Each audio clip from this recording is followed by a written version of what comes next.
Neil McCabe is on the line with us.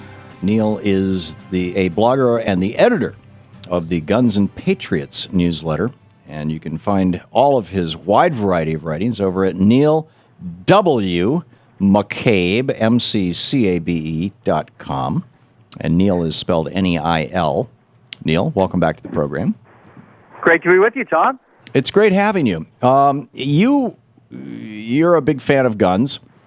Yes. I like guns for target practice. I love skeet shooting. Those nasty skeets. I mean, they deserve to get it, right? And target practice. But I've never shot anything that was living or wanted to, or even at anything that was living. It seems that we have a difference of opinion here on whether or not teenagers should be allowed to buy guns.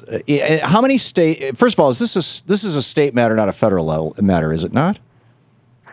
Well, I think right now it's still at the state level because obviously we're trying to bring national reciprocity for concealed carry, state to state to state, but that's stalled for a number of reasons that we probably shouldn't go into. But right now it's at the states, and the NRA is trying to speak up for the rights of teenagers to have their gun rights restored.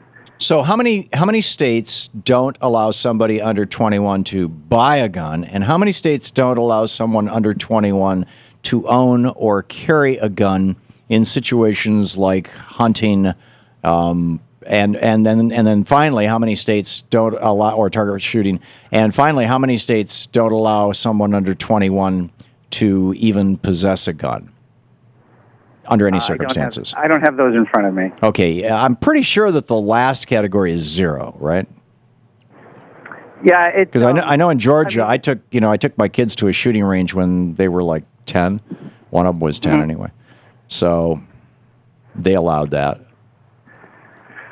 You have states like Vermont where basically your constitution is your permit, and then you have states like New York and Illinois where it's a little bit more restrictive. Okay. So why the campaign? What is it that you guys are trying to do? Well, I think you can understand, Tom, that the teenage gangbangers or terrorists don't really go through legal means to get their firearms or their handguns, but there are teenagers who either want to carry to protect themselves or their families, or they feel that their life is in danger, or for target practice and competitive things. And there's really no reason why these teenagers shouldn't be allowed to have a handgun. Certainly, if you go around any of the country roads in this country, you'll see children of all ages carrying long guns. So we certainly trust children with long guns, and a handgun is a short long gun, right? Well, yes and no. I'm guessing that most of the states that ban gun purchases by people under 21 are doing so for the reason that you described. They're trying to keep them out of the hands of gangbangers. And but if somebody's in a gang in an inner city, and that and there is no recreational facility, and there is no employment opportunity for them, and their school sucks, and all the things that are the consequences of 32 years of Reaganomics. Why would you say that as long as they're not engaging in criminal activity, they should not have the exact same right as your sweet white high school valedictorian 18-year-old or 17-year-old to own a gun? Why not? I have no problem with gangbangers or terrorists having guns if they feel their life is in danger. If they're not using it for criminal activity, I have no issue with them.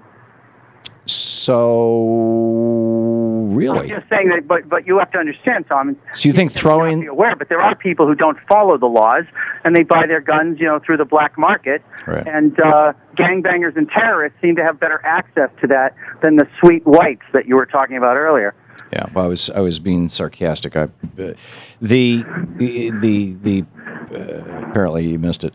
The point that I'm making, I guess, is that a gun is a piece of equipment that is designed with one purpose in mind, and that is to be a very, very efficient way to cause the end of the life of some living thing, whether it's a gun designed for hunting, whether it's a gun designed for military use or whether it's a gun designed for self-defense or for concealed carry.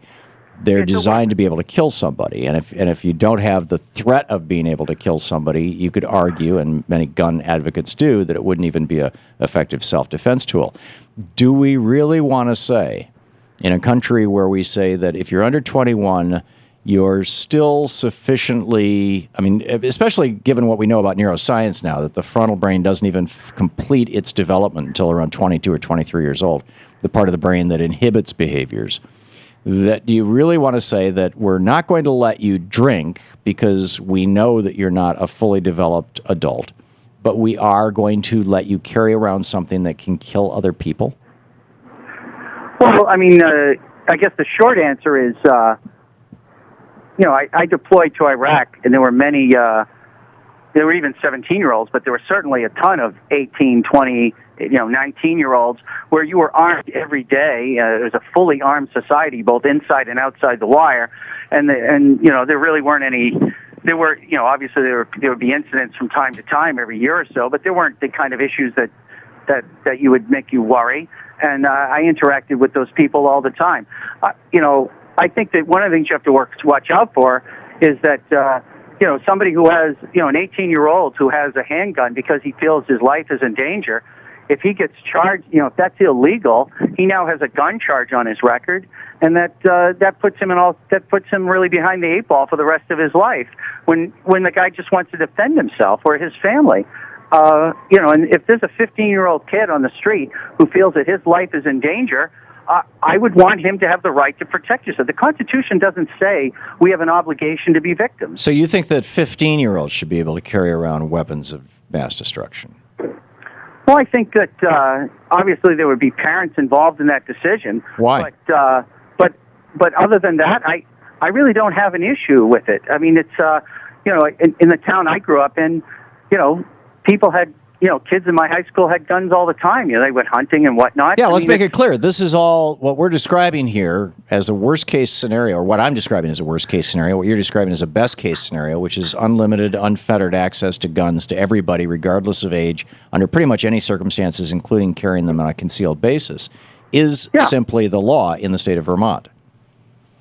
But it is very much not the law in other states, and that's all fine with me, by the way. I'm a big supporter of states and cities being able to come up with their own laws. But you don't want states and cities to be able to come up with their own laws about who can carry a weapon and who can't.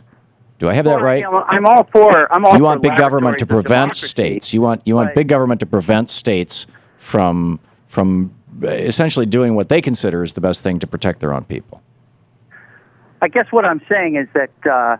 I would always tend to be on the side of freedom, and I don't want to we don't pre-punish crimes. And if somebody does a crime with a handgun or a long gun, are you also on the side of democracy? Punish them severely. Are you also on the side of democracy, Neil? Small d democracy. Are you also on the side of democracy of what the majority of the electorate wants, the majority of the electorate gets? Well, obviously, I'm four square behind democracy, Tom, with obviously protections for minority. So why do you want to take? Yeah, that's a given. Why do you want to take away the freedom of individual states to decide on a democratic basis who should and who shouldn't have a gun? Because there's certain things that, because of the 14th Amendment, the federal government has to step in because states can't always be trusted to protect those freedoms, which we saw. So this is an equal protection argument in your mind?